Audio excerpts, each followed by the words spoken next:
Welcome to the Pretty Confident Podcast, where we embrace authenticity, own our worth, and build unshakable confidence. I'm your host, Sierra Renee, so let's dive in. Good morning, good afternoon, whatever time you are listening to this. How are you all doing? We are trucking through June. I do want to go ahead and say sorry in advance in case you hear my dogs in the background playing with their little squeaky toy. It's early in the morning and they are now awake. So once they wake up, it's just like full on dogtopia galore in my apartment. So I just want to go ahead and say sorry in advance, just in case you do hear them in the background playing or roughhousing or squeaking that darn annoying toy. And my mom gets a kick out of it because she buys them a lot of squeaky toys just to send them back home with me. And I'm like, you know what? You keep on, these gonna be redirected and rerouted back to your house. So it's a time with dogs, especially in the morning. So one thing I do want to say that just popped up in my head, I do not like when people say, oh, if you have dogs or any type of animal, pet, whatever, before you have kids, after you have kids, they're gonna become a nuisance. Like, to me, that just screams red flag as a person because it's just like, if you had dogs or cats or any type of pet before you had children, your children is just, yes, creating, your own human family, but your dogs and your pets are a part of that family also. So stop treating them as if they are unwanted or a nuisance in your life now that you had kids, because at a time before you had kids, those were the only things keeping you grounded. Those pets were the only thing keeping you sane. Those pets were bringing you comfort. So I just hate when people say, oh, you'll notice that when you have kids, you'll start getting annoyed with your dogs. You'll want to get rid of them. Excuse me, what? That's like saying, okay, I had my firstborn child, my actually human baby, and then, oh, when I brought, my second child, or when we conceived the second child and I gave birth, the first one became a nuisance. Like, that just screams red flag to me. So if you have a pet out there, please change your mentality around your pets when you have human children. Like, yes, human children require more attention, especially when they're newborn babies, but that doesn't mean to discard your pets or unlove them any more or less than your human child. So for me, the only thing is, like, when I bring a human child into this world, they will have two bigger brothers. Yes, they're dogs, but still they are a part of the family. So I'm not going to discard them. I'm not going to give them, too, like, I'm not going to neglect them to the point where there's people putting their dogs in cages or sending them off. Like, I'm not doing any of that. Yes, I'm going to make sure my baby is protected when and if, like, they're on a bed or the couch or anything like that. But I know my dogs are kid friendly because in my family, like when I was living with my parents, um my uncle has smaller children, and so they would come over. And I mean, my auntie and uncle both have smaller children. When they come over for like family events or whatever, the kids are always playing with the dog, sometimes pulling on their tail, and I do tell them to stop, because if the dog were to correct them, it'd be an issue, right. So I tell them to stop. And if they can't play right with my dogs, they cannot play with them. I tell them, leave them alone. So I know that my dogs are kid friendly. They're kid proof, whatever you want to call it. And they're not going to, like, intentionally snap at my baby or like try to hurt my baby in any type of way. The only thing that I see it as is, I feel like my dogs would try to protect my baby. So I don't know. I just had to get that off my chest because that's been something that's been bothering me lately. Whenever I see it, I think I saw a video of it on TikTok or something. And then my best friend did say that she felt that way with her dogs and her kids. But the only difference was she had a kid before getting dogs, and she didn't want the dogs in the first place. But then her husband, kind of just took one in, and then she took another one in. So it's both of their fault if you look at it through my eyes. But, they did end up rehoming both dogs. So it's just like, to me, I've had my dogs for what, going on almost, well, Benji will be 5 in January next year. So I've had him for just about 5 years almost. And then Bentley, he's been around, he'll be 3 this year. So just because, you bring a human child into your life or into the family doesn't mean your pets are not worth any love. Like it does. Like, I don't know. It's just weird to me. And y'all let me know how y'all feel about it. Are you somebody out there that's had pets, and then when you brought family, your human born children into the family, did they become a nuisance to you? Or maybe I'm just looking at it through a different lens because I don't have kids yet. So my perspective may change when and if I do have children, but I don't know. That's just like real weird to me. For people to say, oh, I've had my dogs, I have my cats, had my whatever for X amount of years, and then I gave birth to a child and now I don't want my dogs or pets or anything. Like, to me, that screams, okay, I had my first children, I've had them for a while, then I went and conceived another child and now I don't want my firstborn. Like, that's real weird to me. Y'all let me know if I'm, think about it incorrectly or my perception is a little different. But yeah, that's what I wanted to get off of my chest before we get into today's episode. So how are y'all feeling? How are y'all doing? What has been up? Last episode I told you all that I was engaged. I told you all some people were upset about it, but guess what? I don't care because I am living my best life. I have been granted by the grace of God the man that I have been looking for. And prayed about, and it's just like some things come to you when you're not looking, and those are some of the best things that happen in your life. So I just feel like this whole entire journey of us meeting to the point we got engaged, and then of course we're doing a destination next year, it's just been overly amazing. Hold on one second, because that's squeaking gonna get on my nerves.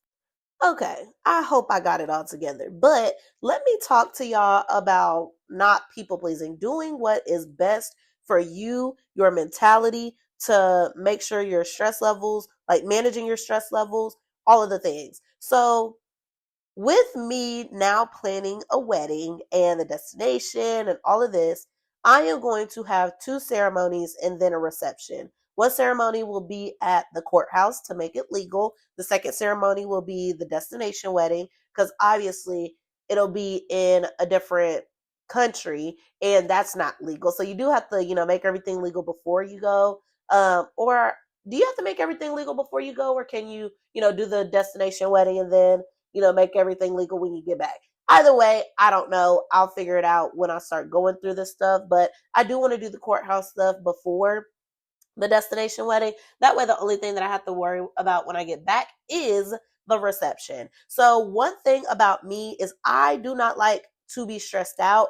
I don't like to put myself in stressful positions if I can help it. And so for me with this wedding planning and stuff, y'all remember in the last episode, I told y'all there was a point where I thought I was not going to get married. I never thought I'd be engaged, because it came to a point where it's just like all the guys out here is just like not my type. Everybody thinks like I'm too much, or my standards are too high. But when you have high standards, that means you know what you are worth. You know what you require out of a guy in a relationship, or a girl, whatever you prefer. And to me, that just means it is getting rid of the people that have no business being in that spot for you. When you start to settle, you start to diminish your worth. You start to, to give people access to you that should not have that type of access to you. So that is one thing that I try to, think about when it comes to relationships or friendships or anything like that. If I have high standards, it's for a freaking reason. But because of that, I was, not really seeing the type of guys that I wanted to be in a relationship with and wanted to do long term, because I am somebody that thinks long term. I don't think of, oh, just the right now, because not everything is just about right now. And that's why my relationship works so well, because I'm more so a future planner and my fiance is more so like a right now person. And so when I need to be brought back into the present to be present, that he does a good job at that, because sometimes I'm like, oh, well, in this amount of years, then this, then this. It's like we aren't even at a crossroads to be speaking about this right now. So let's take a step back for a little bit and let's think about where we are right now and how we can prepare ourselves right now to get to that future that you want. So that's a little bit like how our relationship goes. He's more so, right now thought processed, and then I'm, a little thinking processed, or my thinking process is a little bit more future driven, like how I want to see my future life in that aspect. So yeah. And then, when he's thinking about too much of the right now, I'm like, well, what do you want this to pan out to in the future? You get it? So yeah, but I love our dynamic. Like, we have been doing great. But when it comes to, a lot of people or being pressured or having all this attention on me, I don't like that whatsoever. So the reason why I'm bringing all of this up is because one thing about wedding planning, they always get the rap of, oh, it's so stressful, it's so hard, it's a lot going on, etc., etc., etc., blase, blase. So when you keep hearing that, you want to make sure, like, if you are somebody that, I don't want to say that doesn't care, because I do care about my wedding. I do care how it looks, where it's at, who all's there. But in a sense, whenever I think about weddings and bridezillas and people that, are stressing out about wedding planning and everything, more so, it's more than likely the girls, right? It's always more than likely the female. But to me, it's just like, let's look at the wedding process and let's look at why people are getting stressed out. And to me, it may be different to somebody else or somebody that has already, gotten married. And I'm going to figure all of this out for myself. So anytime that I talk on something, it's always from the perspective of where I am in a current time. So to me, I've never been in a wedding. Well, I have, family, but I've never um help put a wedding together, like none of the things. So it's just like, what are these people stressing about? What are the females stressing about to where every single person is talking about how hectic the wedding day is? And it's just one day. So why do I want to spend all this time building up to my one day, my one special day that's supposed to be about me and my love and celebrating our union? Why is everything leading up to that stressful? And then why is the wedding day itself stressful, but you got to put on a face, to show that you're happy, right? Like, I don't operate well in high stress situations. And if I can negate a situation like that, I'm going to negate it. So my main thing when it comes to weddings is everybody always talks about, oh, it's stressful to get, a wedding planner, or, oh, this venue was so much. Oh, trying to figure out catering and how many seats and RSVPs and bachelorette, bridal shower, all of these things. Why does it take all of this to marry the person that you love? Are all of these people marrying the person that you love? No, it is you. In a sense, they're, the person that you're marrying is marrying it into the family. But at the end of the day, if you chose this person, it should be you and that person making the decisions that work best for you all. Now, for me and my relationship, I present everything to my partner, and then there's some things that he, cares to put his input in, and then there's other things where he's like, I'm gonna let you handle that. And so that is what works best for us, because in a sense, I can gauge what he would want his wedding day to look like, because he said it himself. He said, I didn't think, he was just telling one of his friends yesterday, I did not think that I'd be in a relationship out of all people, especially being engaged and about to get married. I never thought that. And so for both of us to come from a same kind of thinking process of, oh, like, I just gave up on the dating pool and then we found each other after we stopped looking, it just made all the things even better, because now I'm not trying to, entice you to stay with me. Oh, I'm not trying to put on a front, for you to think that I'm the best person out here for you. None of that. We're going to be our real selves. And if you, fuck with it, you fuck with it. If you don't, you don't. And so that also works in our relationship, where it's just like, okay, I'm going to present something to you. And if you care enough, or, have your own input of what you want to see in this wedding day, then I'm a, make sure I incorporate your idea and your your opinion on what you want. And then I'm gonna present something else to you. And if you don't care, then I'm gonna put my input on how I want it to look, in the wedding day. And so, I don't know, you just have to have a partner that you're compatible with and can easily distinguish the difference between, okay, I don't really care, not I don't care, but I don't mind what you decide in this regard. And then this is my input and what I want to do or what I want to see implemented. So for me, it's just like, okay, he doesn't have a lot of family stateside, like in the United States. Majority of his family is still in the islands. Okay, my family all reside in the United States, whether that's Mississippi, whether that's Michigan, whether that's Memphis, wherever. Okay. But to me, the only people that I want at my wedding are the people that I constantly talk to. I'm constantly around. They know of my fiance, like they know my fiance. Like, why am I inviting all these people if they never met my fiance, never knew I was in a relationship, and never even knew that I got engaged, right? So I feel like a lot of people put stress on making sure any and everybody can attend, having seating, having catering. No, thank you. Like, why am I stressing out about my third cousin or my 15th cousin, on some so and so side that I have never talked to or not meeting until my wedding? Like, that just doesn't sit right with me. Okay, so you have to do what's best for you. I plan on doing a courthouse wedding. That way it's legalized and we can go ahead and get that done.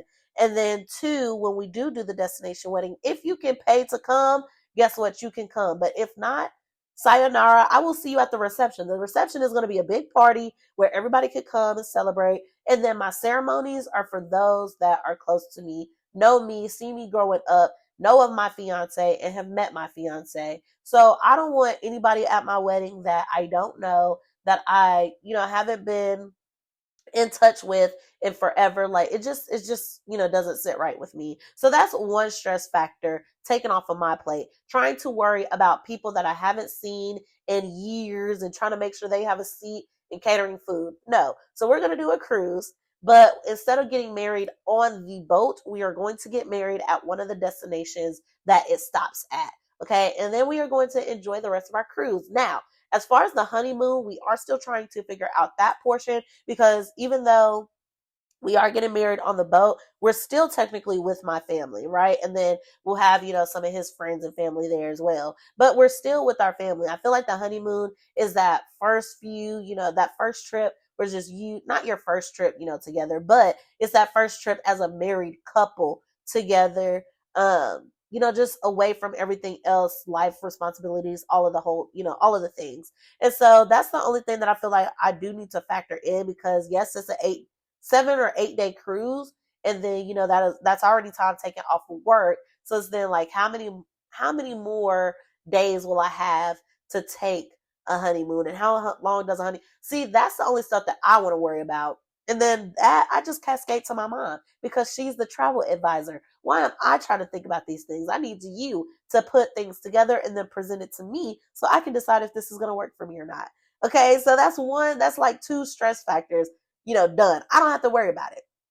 And then three, since it's on a cruise, people will have whatever they need to eat when we get back on the boat. So I don't need to worry about catering. All right. So my parents have already said that they're going to put 5K towards our wedding or whatever. And so I would think that the only outskirts payments that would need to be paid is probably like, the cruise will give you wedding planners and help, navigate through all of that, because they are with the cruise line, and they know the cruise line best, and they'll put everything together and whatnot. So that will be the wedding planner for the cruise. Now, I do still need to figure out the courthouse wedding date. I need to figure out the dress that I want. And see, all of these other things are just aesthetics. Like, it's not the actual things that are going on. It's more so like, what do I want to do? What do I want to do? What do I want to do? Not, okay, how many people do I need to sit? How many people do I need to cater food to, right? So if I'm just worried about me, that is the best possibility for me, because instead of worrying about other people and what they want, I'm worried about what I want and what I want to look like on my wedding day. So I feel like that is the major thing, especially the bachelorette party, the bridal shower. Like, I have never seen a need for those. Like, I mean, in some cultures, maybe, but for me, no. Like, why do I need one night to party and look at other men when I'm about to go kiss the man that I want to be with for the rest of my life? See, that just like certain stuff just don't sit right with me. And so that's why I'm not doing it. Bridal shower, like I've been to one and I'm just like, I just don't know. Like, I don't know what this is supposed, like, what is this supposed to signify? What is the importance of having this? If I cannot see the relevance or importance in something, I'm not doing it. I'm not doing it. I just can't do something just for the heck of it. And that's the main thing with all of these traditions, especially American tradition, because once they see somebody do something, or once people set a standard for a particular event or something, that's how everybody thinks it should be. No, if that's not what you want it to be, have the confidence to say, this is not what I want. I want to do X. Because for the longest, my mom was like, oh, we're not doing a courthouse wedding. You go da da da da da. I'm not doing that. I'm doing a courthouse wedding. And then whatever I want after that, I will, convey to you, and then we can go from there. But I am not somebody that likes to have a big function. Like, even my grandma was like, what's your time frame? And I'm like, I don't know, I don't want a big wedding ceremony. I don't like all that attention. Like, I don't see, I just stressed I'm stressing about seating people and feeding people. And then I don't even want the attention on me. This is my day. So yes, I'm going to do whatever I have to make sure I am focused on myself and the people that's around me that I love and want to focus on me can focus on me as well. Like, it's just, I don't know, it's a lot going on with weddings. And I can say that personally because I just told one of my friends that I no longer wanted to be in her wedding as a bridesmaid. And yes, that may sound mean, just coming flat out. But at the same time, like I said, I feel like your bridesmaids, the people that's attending your wedding should be those close to you. And I just have not talked to the bride in like maybe over a year, like casually. I haven't seen her accepting her bridesmaid box. Like, it's just a lot. And so when you get into the thing where it's like, okay, well, I don't talk to you. I don't know these other bridesmaids. I don't even know what they look like, their name, who they are as a person. And then you want me to stay the night with them at at Airbnb. Like, to me, I just have too many anxiety points where it's like, ooh, that's a red flag. Maybe not going to do that because of how this could play out. But it's just like, I'm not saying there's anything against me and the bride. I'm not saying there's anything against me and her other bridesmaids, but I just have not seen, talked, been introduced, met nothing. So I don't want to be put in a position where I don't know their personality styles. And then, like, if they do try to play a prank or they do try to do something and it goes extremely wrong, I don't want to be held accountable for that, or even thought as, or even, thought of as an accomplice or an accessory, nothing. So I am trying to make sure, which may sound crazy, but it's just like, there is a possibility. There's all these people out here in the world and you don't know who they really are. And so for me as a bridesmaid, I want to feel comfortable enough to be like, okay, yeah, I'm going to be here for you in that day. Like, I am going to do everything I can to make sure I am here for whatever, in whatever way you need me to. But just because we haven't talked, I don't know what's going on in her life. She really doesn't know what's going on in my life and the other factors that played into this decision.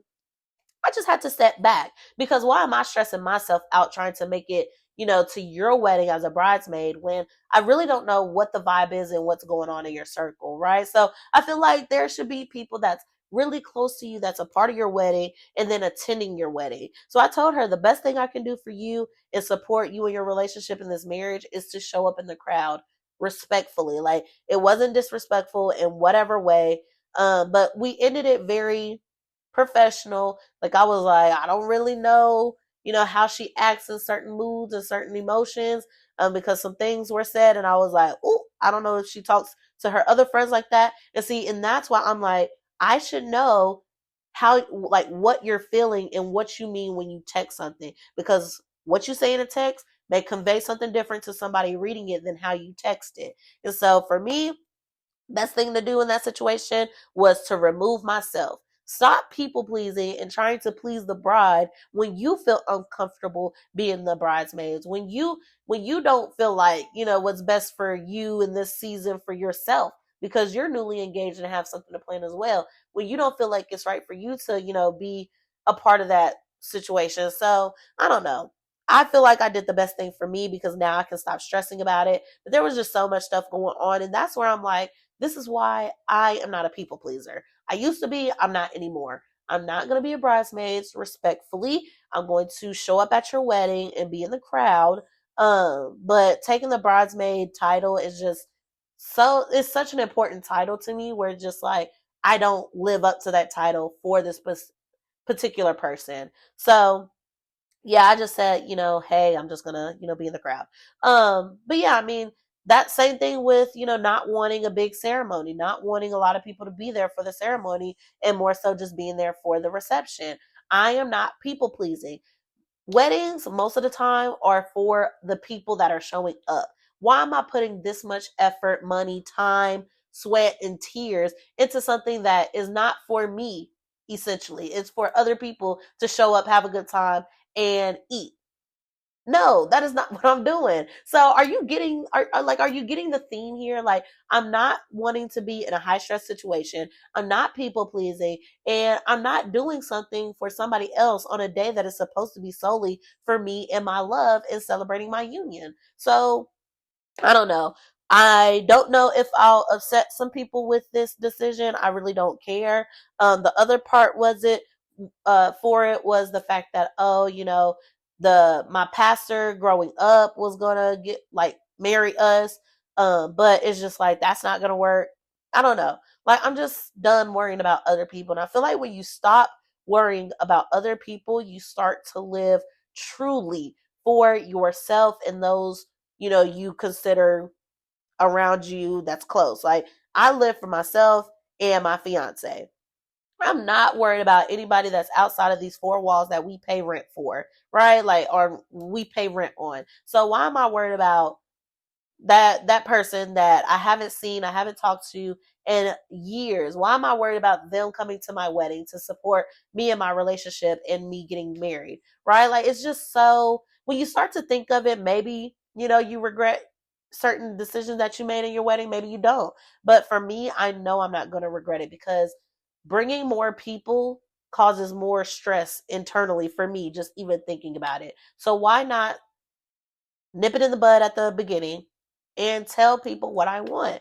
And if that's what you want, is a big wedding and X, Y, and Z, go for it. But I feel like when you don't have a good relationship with your family, I feel like when you feel like you have something to prove to those that decided not to be in your life, that's when certain people go hard, because you're stressing about making sure you look tip top when the people that are coming barely even cared before you were getting married. Like, why are we trying to put on a front for them and, show them and give, make it seem like we have something to prove when you don't have anything to prove whatsoever? The only proof in the pudding is that you should have been here for me growing up. But even though you weren't, okay, you could come to this ceremony, you could come to this reception, but please don't feel like your opinion or whatever you have to say, your thought on what the wedding looks like, means anything to me.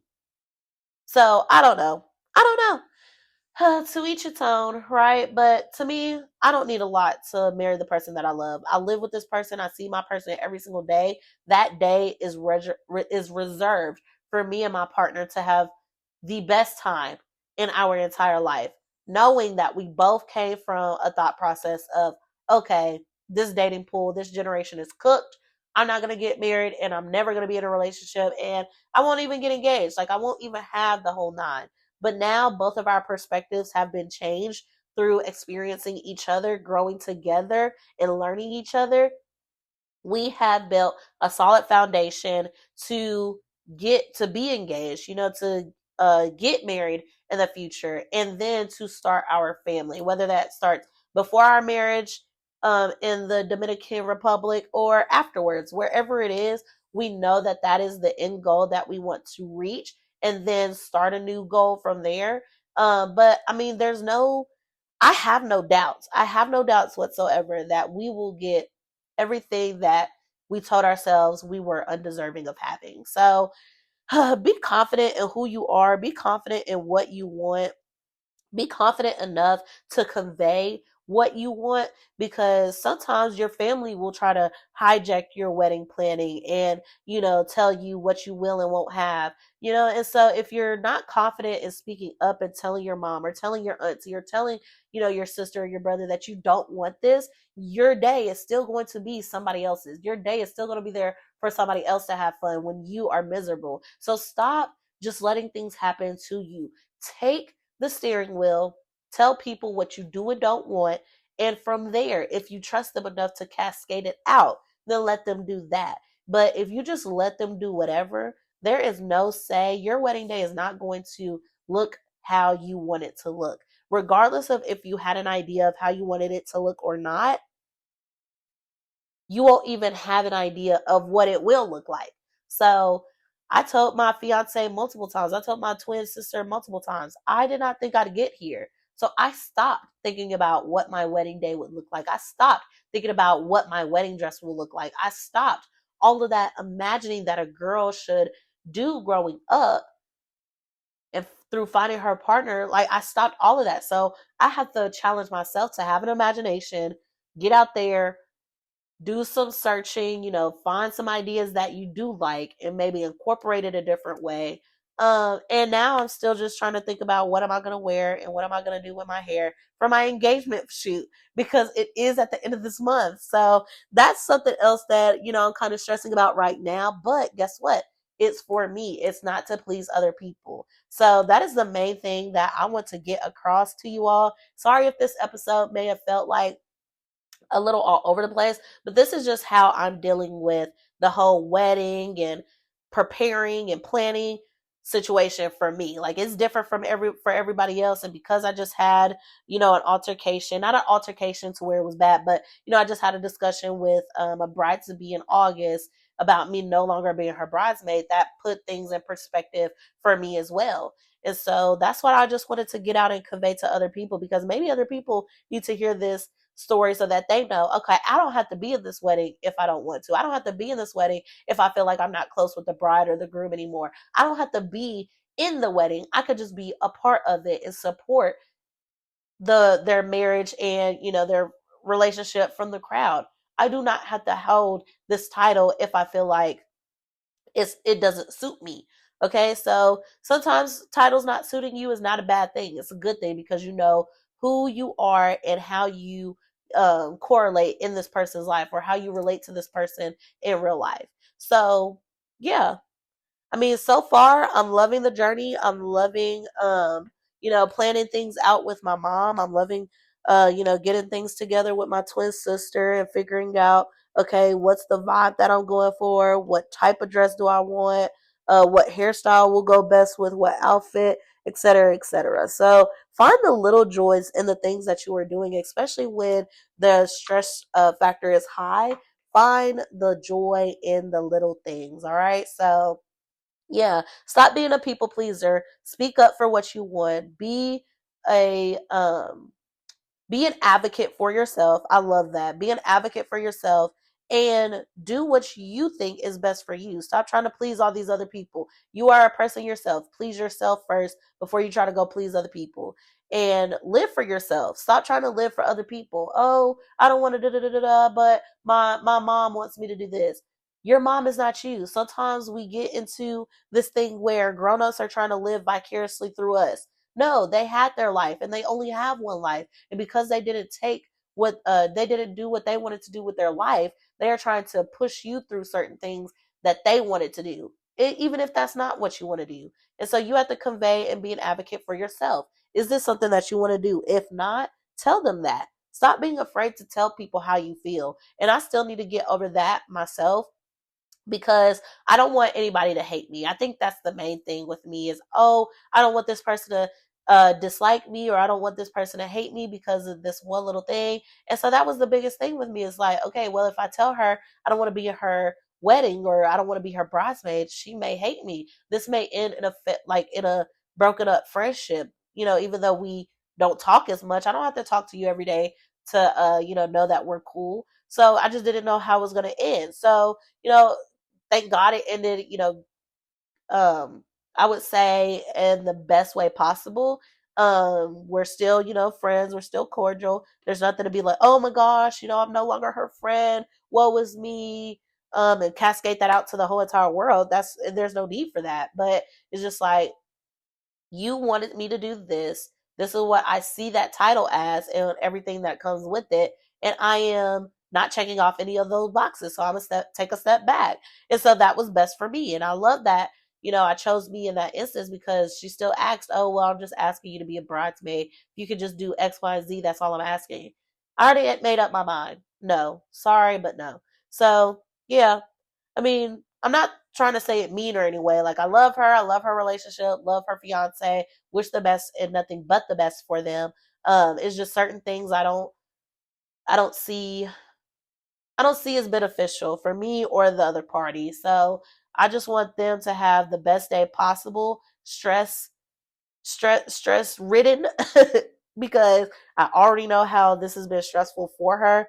And that's the other thing. I know sometimes bringing up some, excuse me, I know bringing up something can make it seem like, oh, well, I'm just stressing them out even more or hurting their feelings even more or, any of those things. At the end of the day, what would hurt more? For you to attend something that you didn't want to be a part of and then telling them that later, or getting it off right then and there and then letting them do with whatever the information that they have, letting them do with whatever they want with it. I feel like you should get it out of the way. That way you're not, night of trying to tell this person, oh, well, I didn't want to do this anyway, but I'm doing it because it's you. That hurts. That would hurt me. Like, oh, you didn't want to be a part of it. You only did it because I wanted you to. Like, damn. So, even though it may have been stressful and hurt her in the moment, I would rather tell her now than for her to find out in the future or me, slip up and say something later on down the road that may hurt her even more and even, hurt the relationship. So, yeah, guys, advocate for yourself, convey the things that you want, stop being a people pleaser, and do and live the way you want to live. All right, so I'm gonna go ahead and get out of here. Thank you so much for tuning in to the Pretty Confident Podcast. Remember, confidence isn't about perfection, it's about embracing who you are. So until next time, stay bold, stay authentic, and stay pretty confident. Peace out.